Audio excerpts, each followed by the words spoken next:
Hello and welcome to the quarterfinals of the FIDE World Cup 2025. We're getting close to the end of this exciting event, and by the end of this event we'll know 3 more names to advance to the candidates. All these players gotta do is win their 2 out of 3 matches remaining. So of course this will be one of the most important ones because they advance to the semifinals, and then first place, second place, and third place qualify, so they would need another win at least to qualify for the candidates. There will be some unlucky men who wouldn't do it by taking the 4th place, but top 3 does it. So let's take a look at the only decisive game in today's quarterfinals day. So Nodirbek Yakubboev was playing against Alexander Donchenko, who heroically defeated Yakubboev in the tiebreaks yesterday. Knight f64, and we have King's Indian on the board, and f3 line.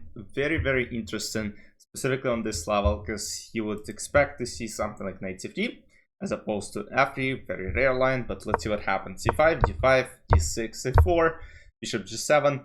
So as you might see, white didn't develop any pieces yet, and black already put knight on f6, bishop on g7, bishop is aiming towards this a1 rook potentially, knight e2, but that's quite common.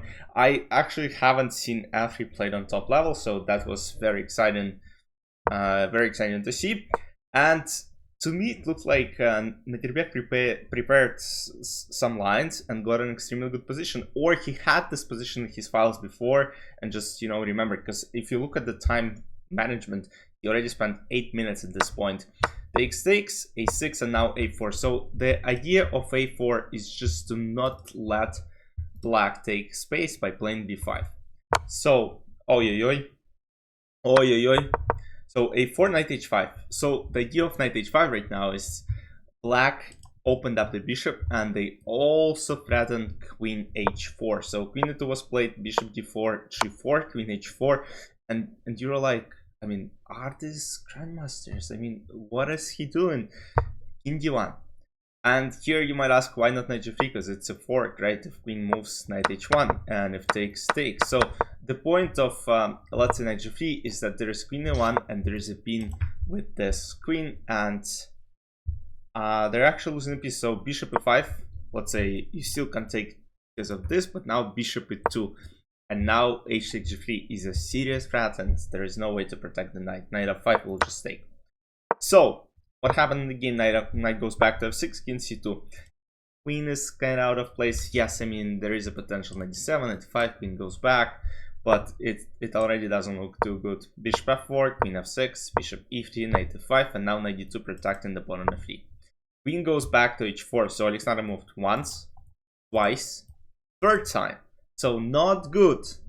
Bishop f4, h5, bishop g3, queen e7, and now takes h4. And despite white having king on c2, I mean, the position is honestly wild, because black didn't castle, white didn't castle, white walked the king to c2, but the position is better for white pieces. They have better placement, they have active center, and potentially, I mean, the attack in the center will come. And now rook a7.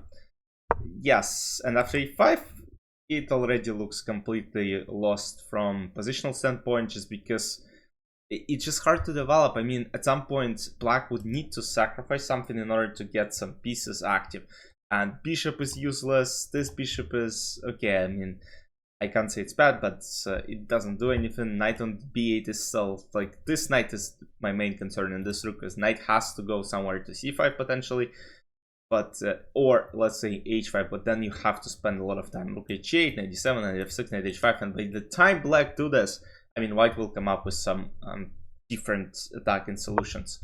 b5, a takes b6, rook b7. So he had to sacrifice the pawn. He had to do something. Bishop b5 takes, and knight c4. And now this pawn is absolutely insane.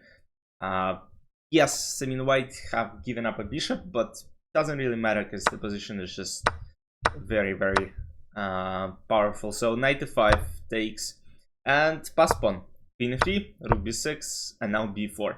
The idea of b4 is extremely smart. You want to create 2 pass pawns in the middle, and also, let's say if rook b4, there is king c5, and it turns out that there is double attack on 2 pieces, Queen h2 check, you can simply go something. King c1 actually doesn't work because I think there's queen f4 check and there's something going, but bishop e2 is very simple, and now this hanging, it is a win. So knight d7, b takes c5, rook b4 c6, knight b6, bishop e2. And you might already realize that the position is probably completely lost. Queen h2, d6, bishop c6, d7, and sacrificed a piece on d7 because pawns were just too good. Rook a6, king f8, rook d6. So I tuned in around this moment, king d5, and I was like, okay, Nodirbek gotta win.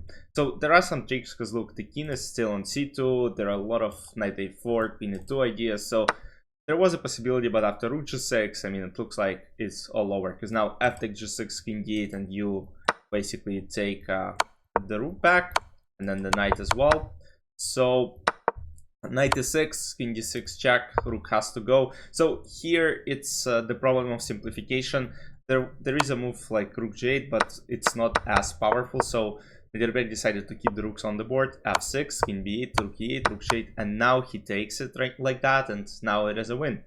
Because let's say knight f8, there is king b3, and bishop comes to c4, queen f7, king f6, picks up all the pawns, and it is a win for white pieces. So as far as other game went, we had a draw between Javokhir Sindarov and Jose Martinez Alcantara. Jose will be playing white tomorrow.